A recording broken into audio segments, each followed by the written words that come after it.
パイのバサラカ4月5日放送分のアイドリングトークです。本編の収録準備ができるまでお付き合いよろしくお願いします。お願いします。メールいただいてます、はい、ラジオネーム犬飼いたいさん、はい、よすけさん、ケントさん、こんばんは。こんばんは。いつも楽しくラジオを聞かせていただいてます、私は結婚願望がとても強く、5つのマッチングアプリを駆使しながら毎週誰かとデートしてるすげえ20代女です。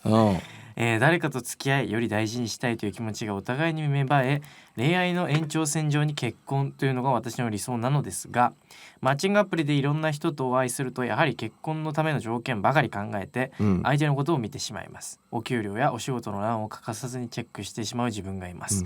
もっとひょんなことから出会って会話が弾み、お互いにもっと知りたい、もっと会いたいと思うような恋愛の始まりが理想なのです。お二人は結婚願望や結婚相手、恋愛する相手に求める条件などありますか？お二人の意見をしっかり聞き入れて婚活恋活頑張りたいです5つのマッチングアプリ、すごいなんかその労力をかけれるんならどっかで見つかると思うけどね。へえ、すげえな。今給料とか仕事もプロフィールに書かなくちゃいけないんだ。そうじゃないやっぱり。怖っ。いやでもさ、俺もう今の時代だからより思うけど、1000万の人、給料が年収、来月には200万になってておかしくないからね、今の。確かに、ね、この日本だと確かにそうだから逆もしかりで、200万の人が2000万に来月になってもおかしくないわけよ。だからなんかさ、俺なんかずっとこの辺の気持ち悪さっていうのがあって、ずっと、このマッチングアプリとかさ、その女性男性含め、相手に求める価値観は、要は俺が学生だった頃と変わってないわけ。あんまり言ってることみんなお金持ってる人と結婚したい、かっこいい人と恋愛をしたい、優しい人と結婚したい、で唯一変わってるのが、男性が、率先して、子育てをするようになった感じ、この空気感は変わったなって思うんだけど、根本の男性が女性に求めることと女性が男性に求めることって、もう俺が若い頃から変わってないわけ、価値観が、なんだけど周りの状況はもう180度変わってるわけ今って、公務員でも安定しないし、別にそうだよね。そう一発 IT の会社当てたら、急に数百万だった人が数千万の世界になったりとか、だから結果さ、人じゃないって思うわけ。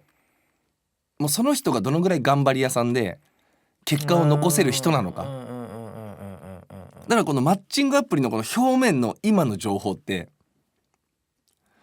当てになるかなっていう俺モヤモヤがずっとあるの。この人って来年こういう人なんだっけまだっていう。そうだよね。そうだから逆に俺はこの犬飼大さんのその願望、恋愛から始まる結婚がしたい、っていうそっちの理想論の方に今はまだ振っててもいいんじゃないと思うわけ。わかんない、20代前半だったらね、これ20代後半だったら多分焦りもあるだろうからいやでもどうなんだろうね、今さ晩婚化じゃん、だから正直言ってさ、20代で焦る必要は全くないじゃん、いくら29だろうが。まあね、ただね、やっぱ男性と女性の大きな違いってやっぱりもう生物学的な、その出産を伴うね、体のね、っていうのはあるから分かんないんだけど、ただ20代半ばぐらいまでだったらまだそこまで焦らなくてもいい気はするよね。確かにな、どうなんだろう、いやなんかさ、それってさ、なんかこうそれを見て関係値を深めるのって俺なんかちょっとね、ナンセンスな気がする。そうだね、俺もやっぱあんまりなんかそういうのってさ、話していって、とか、さ、その表面上の数字を見ないよ、見ないっていうか普通は見れないじゃん、でもなんかこうデートしてたりとか、こう話しているうちに、この人って今このぐらい生活に余裕があるんだなとか、感じるようなものじゃん。そうだね。とかもしかしたらこう頑張ってるそのねいい男のように見せようとして頑張ってるっていう、でも本当はなんかこうね普段はこう質素な生活しててみたいな、でそれもそれでさこの人は私のためにそうやってこう頑張ってくれてるみたいな、そうだね、そういうあれにもなるじゃん、だからなんかねそういう数字を恋愛で見ない方がいいと思うんだよね、そうやね。なんかだからもうなんかその数字はね、最後の手段な気はするよね、やっぱね。本当そうだと思う。なんか本当に、じゃあいざ結婚します、もうこの人と結婚したいです、ってなった時にね、それこそさご両親とかの挨拶もあるわけじゃん、でその時にまあご両親は心配じゃない、心配だから聞くわけじゃない、はいはい、年収どんぐらいなのか、その時にやっとなんかこうさ、なんかこうなんだろう数字で見てはいいと思うね、その自分じゃなくてその両親が、でも自分はその人のなんかだって結婚だよ、結婚ってやっぱ結局さそうずっとさ一緒にさ人生を共にするパートナーってわけじゃん、だから結局そんなさ一過性のさ、年収だらとかさ、その職業やらとかで選んだとて、その人の年収職業に関わる時間ってほぼないじゃん、そうなんだよね。結婚してたら その人の内面に関わる時間の方が圧倒的に多いわけじゃん、多いね。だからどっちかっていうとねやっぱねそういう性格とかを見た方がいいと思う、こいつは金持ってこういう感じなんだとかは見た方がいいと思うんだけど、いやだからその感覚って多分俺らだから強く感じるのかっていうところもあるかもしれない。もしかしたらそのスパイアの陽介、スパイアの健太って最強のカードじゃん言うたら。まあね、普通の、一般の方、これは男女含め、スパイアのボーカルですって紹介されるのと、一般人陽介ですって紹介された時のこの印象値のハードルそうねってだいぶ違うから、それを肌で感じてるじゃん。まあ一個フィルターを感じるもんね。そう、でやっぱスパイアの陽介とかスパイアの健太として入った人ってどこまで行ってもやっぱり普通の漢字の陽介健太にたどり着くのって結構難しいじゃん。そうね、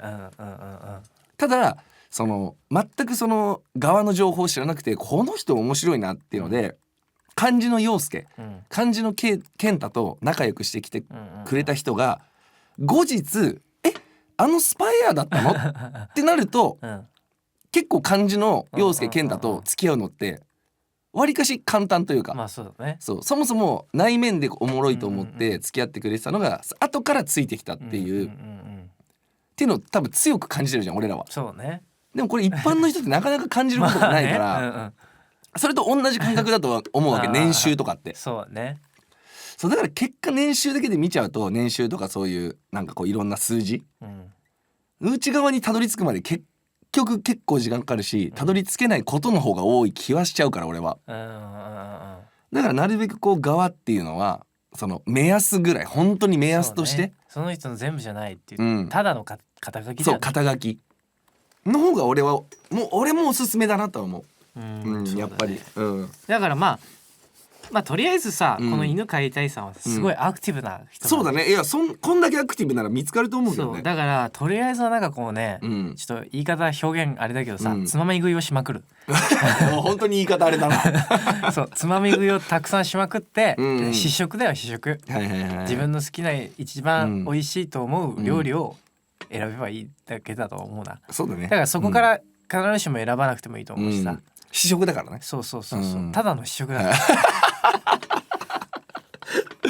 ら下水な。でもそんなもんじゃない、結局。そうだね。そっから始まる何かがあると思うんできっと。なんか、いい感じに、だからすごい珍しいなと思いました、こんなアクティブな。いやどっかで絶対見つかると思うよ。だから多分